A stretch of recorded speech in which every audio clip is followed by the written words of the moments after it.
Halo semuanya, selamat datang di channel Ziman Hua. Jangan lupa klik like, subscribe, dan klik tombol notifikasinya agar tidak ketinggalan video terbaru dari gua.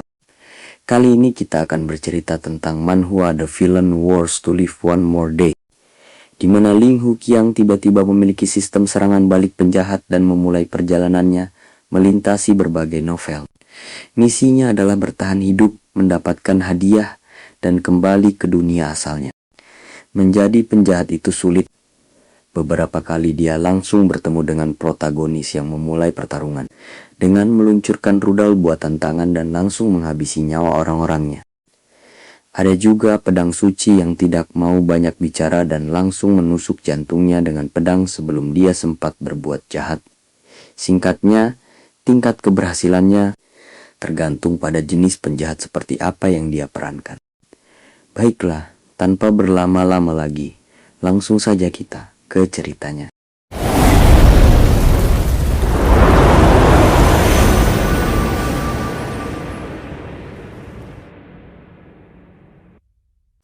Cerita berawal dari seorang pria yang bernama Ling Hu Hang. Ia sedang dimarahi oleh seorang kakek-kakek yang mengatakan, "Bocah nakal, apa yang masih kau lakukan di sini?" Nona tertua dari keluarga besar Xiao sudah ada di depan pintu. Tiba-tiba sebuah cahaya biru melintas dengan sangat cepat. Ling Hu pun membuka matanya dan menyentuh dahinya. Dalam hati dia mengatakan, "Sial, aku berpindah lagi." Di saat lamunannya itu, sebuah tangan melayang ke wajahnya. Beruntung saja Ling Hu bisa menghindari tangan itu. Si kakek yang masih marah menyuruh Ling Hu untuk cepat menjemput Nona Xiao. Ling Hu dengan muka kebingungan bertanya-tanya, siapa kakek itu? Di sini kita diperkenalkan dengan Ling Hu Hang, seorang tuan muda dari keluarga Ling Hu. Keluarganya adalah salah satu dari 4 keluarga besar di kota Sang. Sebuah pesan dari sistem pun masuk. Ia menyapa Ling Hu sekaligus mengatakan bahwa orang yang menyerangnya barusan adalah kakeknya sendiri. Sistem juga mengatakan dia saat ini berada di dunia novel yang berjudul 4 Lautan. Menantu Raja Naga yang Gila. Peran Ling Hu dimulai dari bab 35 dari novelnya. Dan identitas Ling Hu saat ini adalah seorang penjahat dan masih tersisa 5 bab lagi untuknya hidup. Misi Ling Hu adalah tetap bertahan hidup.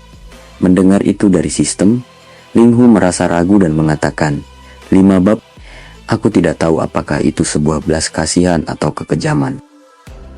Setelah mengatakan itu, tiba-tiba saja si kakek memukul kepalanya dan mengatakan, apa yang kau katakan? Cepat pergi ke depan pintu dan sambut Nona Xiao.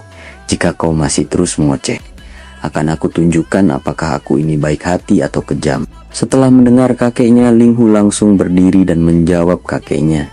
Ia ngerti kek. Di saat Ling Hu berjalan, dia disapa dengan ramah oleh seorang pelayan dan Ling Hu juga menyapanya. Jadi curiga nih sama pelayannya. Ling Hu lanjut berjalan dan mulai mengingat-ingat kembali kehidupannya yang dulu. Di kehidupannya itu, Ling Hu mengalami sebuah bencana yang tiba-tiba datang. Saat itu sebuah papan iklan yang terjatuh dari atas gedung menimpa Ling Hu hingga hancur. Berpikir dirinya akan mati, tiba-tiba sebuah suara menyebut dirinya sistem, mengatakan padanya bahwa Ling Hu terkait dengan rencana serangan balik penjahat. Dan sejak saat itu Ling Hu memulai kehidupannya yang melintasi berbagai novel yang berbeda-beda. Dia juga punya misi, yaitu berperan sebagai penjahat yang akan mati dan harus bertahan hidup. Tujuan utama Ling Hu adalah kembali ke dunia asalnya dengan membawa hadiah yang cukup besar. Meskipun banyak misi yang berhasil ia selesaikan, tetapi lebih banyak lagi misi yang gagal ia selesaikan. Misalnya seperti di novel ini, Ling Hu bertemu dengan seorang protagonis yang mempunyai sebuah cheat. Meskipun sudah dibombardir tanpa pandang bulu dengan sebuah misil, si protagonis malah menangkapnya dengan tangan kosong dan mengatakan, "Hahaha, konyol sekali, kau tidak akan bisa mengenaiku." Ling Hu yang bersembunyi di belakangnya hanya bisa melihat bagaimana si protagonis melempar misil itu ke belakang. Ling Hu yang saking terkesannya melihat protagonis malah nggak sadar kalau misil yang ditangkap si protagonis sudah dibuang ke arahnya. Di saat misil udah mau meledak, si Ling Hu baru nyadar tuh kalau semua misil dibuang ke arahnya Alhasil si Ling Hu meninggoy karena ledakan misilnya.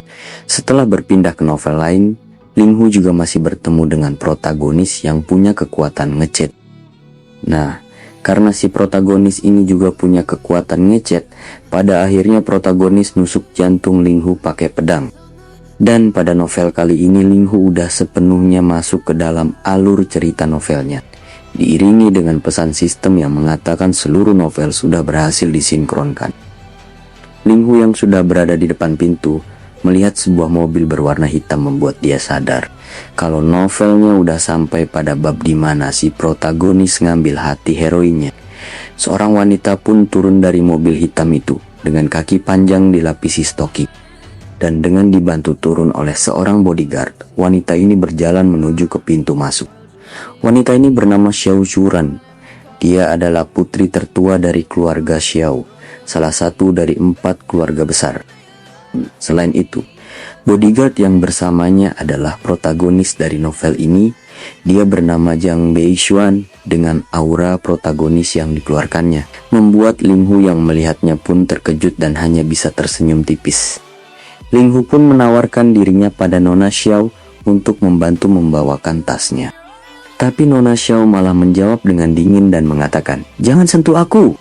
Ling Hu pun bergetar marah karena mengingat identitasnya yang seorang putra tertua dari keluarga Ling Hu sekaligus penerus keluarganya. Ya gimana gak mau, si Ling Hu ini ternyata dulunya seorang penjilat atau biasanya disebut pengejar Xiao Churan.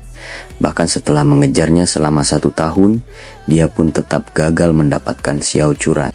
Setelah ditolak oleh Churan, Ling Hu melihat tokoh utama dari novelnya, dan dia adalah Raja Naga di kota Sa. Selain itu, identitas Baixuan saat ini adalah menjadi bodyguard Xiao Churan. Di dalam novelnya, Zhang Beixuan adalah inti dari segalanya. Dia bahkan sampai dibilang sebagai pria dengan banyak tumpukan buff. Dan sekarang dia sangat membenci dan merasa jijik pada Ling Hu karena mendekati Xiao Churan. Singkat cerita, Xiao Churan pun menyuruh Zhang Beixuan membantu membawakan tasnya. Zhang Beixuan pun dengan senang hati mengiyakan perintahnya itu. Dan Ling Hu yang melihat Xiao Churan berjalan semakin jauh, teringat akan novelnya di mana dulunya Ling Hu Hang, seorang umpan meriam yang bodoh, sangat tergila-gila hingga dia menggunakan semua sumber dayanya untuk membantu keluarga Xiao Churan. Tapi Xiao Churan hanya punya Zhang Beixuan di hatinya. Dan sekarang dia hanya punya 5 bab lagi sampai hubungan Zhang Beixuan dan Xiao Churan tidak dapat diubah sama sekali. Ling Hu yang merasa itu mustahil mengatakan dalam hatinya, novel tipe harem seperti ini, semua wanita milik si protagonis. Pada akhirnya, aku akan gagal. Lebih baik santai saja dan pindah ke novel lain. Ling Hu pun memantapkan hatinya dan mengatakan pada dirinya sendiri untuk menahan sakitnya hanya sebentar saja, dan semuanya akan berlalu. Dia dengan percaya diri memanggil Nona Xiao dan mengatakan, "Nona Xiao, ada yang ingin kukatakan padamu." Xiao Churan pun berhenti dan menoleh ke belakang dan berkata pada Ling Hu, "Aku tidak ingin mendengar perkataanmu, tapi kebetulan aku juga ada sesuatu yang ingin kukatakan." Ling Hu yang sudah mengetahui apa yang ingin dikatakan Xiao Churan mengatakan padanya, "Silahkan bicara." Dan dia pun menjawab, "Ling Hu Hang, berhentilah berharap. Aku tidak akan pernah bertunangan denganmu. Bahkan jika keluarga Ling Hu mau menggunakan keuntungan untuk membuat ayahku menyerah, aku tetap tidak." Belum selesai bicara, perkataan Xiao Churan pun langsung dipotong oleh Ling Hu. Baiklah, aku juga berpikir begitu." Xiao Churan yang tidak sadar dengan perkataan Ling Hu masih saja melanjutkan omongannya, hingga dia tiba-tiba berhenti bicara dan tercengang sampai mengatakan, Ling Hu yang mengatakan bahwa dia juga berpikir untuk membatalkan pertunangannya. Mendengar perkataannya itu membuat Xiao Churan tercengang. Bahkan Zhang Beixuan pun bertanya-tanya, apa rencana jahat Ling Hu kali ini? Dengan pipi yang sedikit merah, Xiao Churan menunjuk Ling Hu dengan sedikit marah dan mengatakan, "Kukatakan padamu, tidak peduli apa yang kau lakukan. Apapun yang kau katakan, aku tidak akan percaya. Mungkinkah kau ingin menjebak orang dengan melepaskannya?" Ling Hu yang hampir menyilangkan tangannya langsung menjawab Xiao Churan dan mengatakan, "Tidak mungkin, sama sekali tidak mungkin." Melihat sikap Ling Hu, Xiao Churan pun tersenyum tipis dan mengatakan, "Ling Hu Hang, aku sudah melihat semua yang kau lakukan selama ini. Kau tidak akan bisa menipuku." Dengan perlahan, Xiao Churan mulai berjalan mendekatinya. Ling Hu yang tak bisa bicara apapun lagi, mengatakan sesuatu dalam hatinya. "Wanita bodoh, apa kau benar-benar terburu-buru ingin menjadi haremnya Zhang Beixuan? Akulah orang yang tertipu di sini, bukan? Sayang sekali, tuan muda ini sudah tercerahkan sepenuhnya. Dasar wanita bodoh, cepat pergi dari sini." Ling Hu tidak menyadari bahwa suara hatinya bisa didengar sama Xiao Churan. Tapi Xiao Churan ini tidak tahu bahwa orang yang sedang berbicara itu ada di depan matanya. Dia melihat sekeliling dan mencari siapa orang yang sedang berbicara itu, tapi dia tidak menemukan siapapun. Kemudian Xiao Churan pun berkata dalam hatinya, "Aku satu-satunya wanita di sini. Jadi apakah pria ini menyebutku bodoh? Siapa sebenarnya itu?"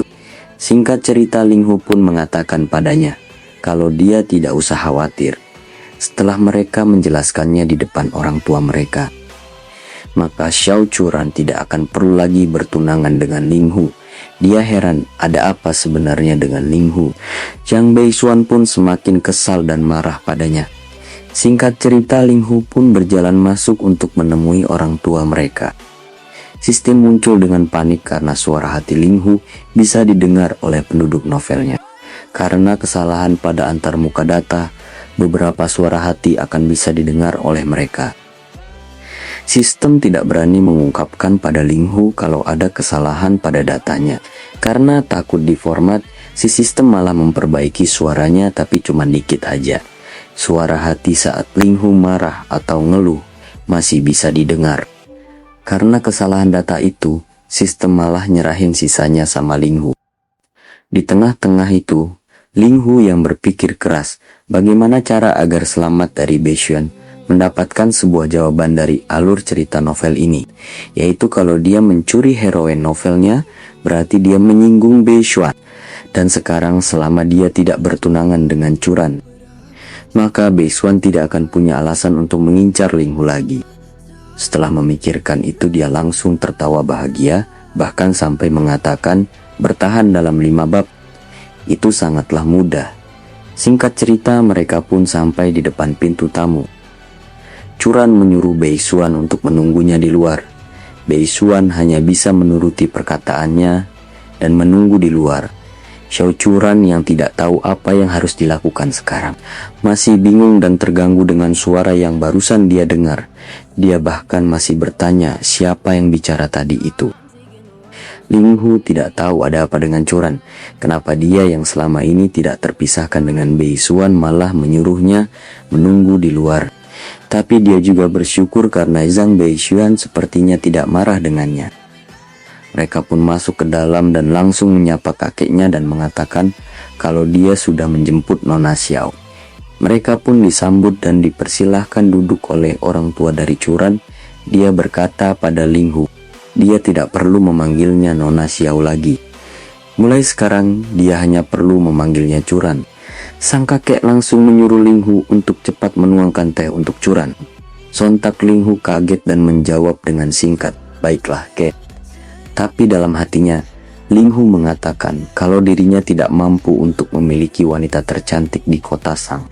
Dia lebih baik menjadi harem dari Beixuan saja. Dia bahkan ingin mempercepat pembatalan pertunangannya supaya dia bisa menyelesaikan novel bodoh ini, ujarnya. Churan terkejut karena melihat suara dari orang yang berbicara barusan, ternyata suara dari Ling Hu. Dia bertanya-tanya, kenapa Ling Hu memarahinya, bahkan kenapa dia terus mengatakan kalau Churan adalah harem dari Zhang Beixuan. Seketika Churan flashback dengan pertemuan pertamanya dengan Zhang Beixuan, di mana dia dilindungi dari orang yang menyerangnya. Beixuan mengatakan padanya kalau dia tidak usah khawatir, bahkan jika lawannya ada 10, dia tidak akan mundur. Churan berpikir bahwa Beixuan ini hanya penyelamat sekaligus bodyguardnya. Jadi dia percaya pada Beixuan. Dia juga berpikir ini tidak ada hubungannya dengan harem. Dia juga mengatakan, mungkinkah ada orang yang menyebarkan rumor di luar sana? Curan duduk terdiam dan berpikir dalam-dalam. Sang kakek yang melihat dan merasa kalau mereka sedang tertekan, langsung mengeluarkan ultinya, yaitu mempertunangkan mereka. Sontak Curan pun langsung berdiri dan berteriak kalau dia tidak setuju dengan keputusan itu. Dia juga mengatakan pada kakek Linghu bahwa dia sama sekali tidak punya perasaan suka dengan Linghu Hang. Pernikahan adalah komitmen seumur hidup, dan dia ingin menikah dengan orang yang dicintainya. Linghu yang setuju dengan perkataan Curan langsung mengacungkan jempol, dan dia berkata, memaksakan sesuatu tidak akan membuahkan hasil. Pertunangan ini harus dibatalkan. Curan pun kaget dengan apa yang dikatakan oleh Linghu dan bahkan tidak percaya apakah ini kenyataan. Ayah Curan salah paham dengan perkataannya. Ia bilang kalau dia mengerti apa yang sedang dirasakan oleh Linghu.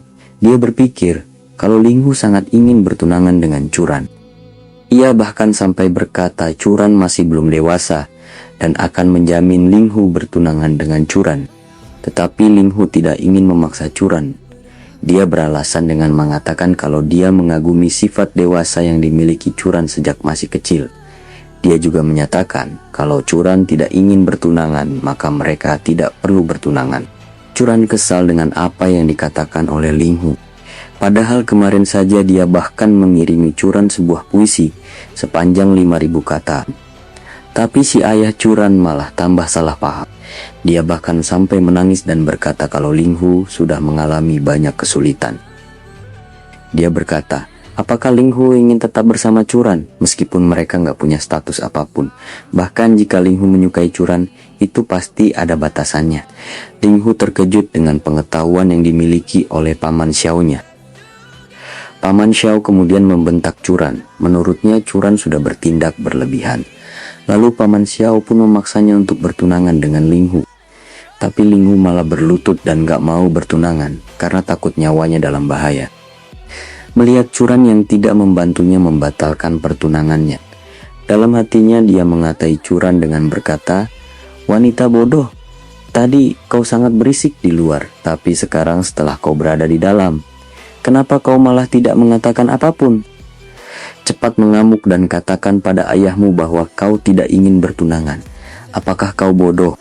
Mendengar suara hati Linghu yang mengatainya, Curan pun tersenyum. Dia kemudian memegang kerah bajunya dan berkata kalau dia mengerti. Dia juga berkata, semua pembicaraan tentang pertimbanganku dan mengenai tidak ingin bertunangan, aku hanya khawatir kau berubah pikiran. Kemudian Curan pun melepas kerah baju Linghu dan mengatakan pada orang tua mereka bahwa dia sudah mengerti jika tidak ada perasaan, maka mereka bisa menumbuhkannya. Lalu Curan menyatakan kalau dia setuju untuk bertunangan dengan Linghu. Linghu yang kaget mendengar kalau Curan setuju untuk bertunangan dengannya. Ia pun kesal dan mengatai Curan sebagai orang gila. Ia bahkan menyebutnya sebagai wanita yang sangat bodoh, dan meskipun begitu, Linghu tetap mengatakan padanya, dia tidak perlu terpaksa melakukannya. Tapi Curan malah cengingisan mendengar apa yang dikatakan oleh Linghu di dalam hatinya. Linghu Hang menggertakkan giginya dan mengatakan pada Curan apakah dia mengerti perintah dan perkataan orang tuanya. Kemudian Curan merangkul pundak Linghu dan bertanya, apakah dia tidak menyukainya lagi? Linghu pun menjawab dengan gugup bahwa dia tentu saja masih menyukainya. Karena Linghu punya konsep lain di hati, lain di mulut. Di hatinya dia mengatakan, aku suka. Aku menyukai babi betina besar di depan rumah di kampung halaman. Apakah ini tentang suka atau tidak suka? Aku benar-benar ingin membelah kepalamu dan melihat apakah itu cukup halus untuk digunakan sebagai seluncuran. Curan yang senang dengan drama hati yang dia buat, mengatakan kenapa aku tidak menyadarinya sebelumnya. Kalau Linghu punya drama yang begitu intens di hatinya. Sambil tersenyum terpuaskan, ia kemudian mendekatkan jari telunjuknya dan menyentuh lidahnya dan berkata, melihat dia dipaksa untuk patuh, itu sangatlah memuaskan. Tiba-tiba Linghu memegang tangannya dan mengajaknya untuk keluar dan berbicara empat mata. Linghu pun memberitahu kakek dan paman Xiao untuk berbicara tentang hal pribadi dengan Curan. Kakek dan paman menyuruhnya berbicara lebih banyak agar tumbuh sebuah perasaan. Setelah sampai di luar, Ling Hu bertanya apa yang sebenarnya Curan lakukan. Ia mengatakan padanya, belum terlambat untuk dia menolak pertunangannya. Kemudian dia balik bertanya, kenapa harus ditolak? Pertunangan ini adalah hasil dari kesepakatan kedua keluarga. Apa alasanku untuk menolak? Ling Hu pun menjawabnya dengan berkata, bukankah sebelumnya kau mengatakan akan menikah dengan orang yang kau cintai? Itu saja sudah cukup menjadi alasannya. Selain itu, bukankah kau sebelumnya sangat membenciku? Saudari, tolong lepaskan aku. Kita benar-benar tidak bisa bertunangan. Kemudian Curan memasang ekspresi menggemaskan dan menggoda. Ia pun mengatakan pada Ling Hu, meskipun sekarang ini dia tidak menyukai siapapun, tapi mungkin setelah bertunangan dia akan mulai untuk menyukainya. Ling Hu yang mendengar itu langsung berteriak dalam hatinya dan berkata, saudari, tolong hentikan. Jika kau mulai menyukaiku, Zhang Beixuan tidak akan melepaskanku. Curan terheran-heran padanya, kenapa dia terus-menerus menyebut Zhang Beixuan. Dia juga bertanya-tanya, kenapa dia takut dengan Beixuan dan memangnya apa yang akan dilakukan Beixuan padanya. Dia kan tuan muda dari keluarga besar Ling Hu, bagaimana dia bisa takut pada seorang bodyguard? Curan terlihat kesal dengan Ling Hu yang ketakutan, tapi Ling Hu berpikir semuanya sudah berakhir dan terlambat. Kemudian dia memojokkan Curan ke tembok dan bertanya lagi, apakah Curan benar-benar tidak mau menolak? Curan tersenyum dan menjawabnya kalau dia tidak mau menolak, dan berkata, memangnya apa yang bisa kau lakukan? Ling Hu pun terkejut dan tidak tahu mau mengatakan apa lagi. Singkat cerita, di dalam aula perjamuan, pesta pertunangan pun dimulai. Dalam hatinya, Ling Hu masih menolak untuk bertunangan, tapi ayah Curan berkata, mari mengangkat gelas dan merayakan pertunangan untuk sepasang pemuda. Orang-orang yang ada di sana pun memberikan selamat atas pertunangannya. Orang-orang mulai saling berbicara tentang keluarga Ling Hu dan keluarga Xiao yang bersatu, karena mulai sekarang mereka akan menjadi aliansi yang kuat. Dan orang-orang yang mendengar rumor bahwa sebelumnya Nona Xiao tidak menyukai tuan muda Ling Hu menganggap bahwa rumor itu salah. Beixuan yang ada di sana mendengar rumor yang mereka bicarakan. Sambil memegang segelas wine, Beixuan mulai marah dan memecah gelas tersebut. Ia pun memanggil ayah Curan dan berkata kalau ia menentang pertunangan itu. Melihat Beixuan ada di situ, Ling Hu langsung memalingkan wajahnya dan berkata kalau dia tidak bisa menghindari nasibnya. Ayah Curan bertanya-tanya siapa dia. Beixuan pun berkata untuk melihatnya dengan baik-baik. Lalu ayah Curan berusaha untuk mengingat-ingat siapa dia sebenarnya. Orang-orang pun mulai bergosip dan bertanya, siapa dia? Mereka penasaran dan mulai berasumsi mungkinkah dia adalah seorang miliarder dan mungkin akan ada hal menarik untuk mereka tonton. Tapi tidak disangka-sangka dia ternyata adalah bodyguard dari Xiao Curan. Ayah Curan pun berkata padanya, kau tahu acara apa ini? Sampai-sampai seorang bodyguard berani sekali untuk berbicara. Orang-orang kemudian tahu bahwa dia hanyalah seorang bodyguard. Berani sekali dia datang dan menentang pertunangan kedua keluarga besar. Mereka pun mulai tertawa, tapi Ling Hu berpikir mereka hanyalah pengacau. Mereka hanya menumpuk kebencian Beixuan pada Ling Hu. Kemudian ayah Curan langsung memecat Beixuan dan menyuruhnya untuk makan sampai kenyang. Karena ini adalah terakhir kalinya dia bisa ke tempat seperti itu. Mendengar ayah Curan yang mengusirnya, Beixuan pun tersenyum, lalu berteriak pada ayah Curan, Xiao Dashuang, aku memberimu penghormatan karena putrimu. Apakah kau benar-benar berpikir bahwa pertunangan putrimu hanya bergantung pada keputusanmu? Curan yang mendengarnya mengatakan hal itu, mulai jijik pada Beixuan dan berkata, pertunanganku tidak diputuskan oleh ayahku. Lalu, apakah kau Zhang Beixuan yang memutuskan pertunanganku? Dia juga berkata, kenapa sebelumnya dia tidak menyadari kalau Beixuan orang yang sangat sombong. Ayah Curan pun mulai marah dan berkata kalau dia sedang tidak mood untuk berbicara dengan seorang bodyguard. Dia pun menyuruh seorang pengawal untuk mengeluarkan Beixuan dari aula perjamuan. Lalu dua pengawal mulai mengepungnya. Beixuan pun melihat sekelilingnya dan dengan muka sombongnya dia berkata, kau hanya memanggil dua orang saja. Ku beritahu kau, dua saja tidak cukup, aku ingin melawan 10 orang. Nantikan episode selanjutnya cuma di channel YouTube si Manhua, and see you next time.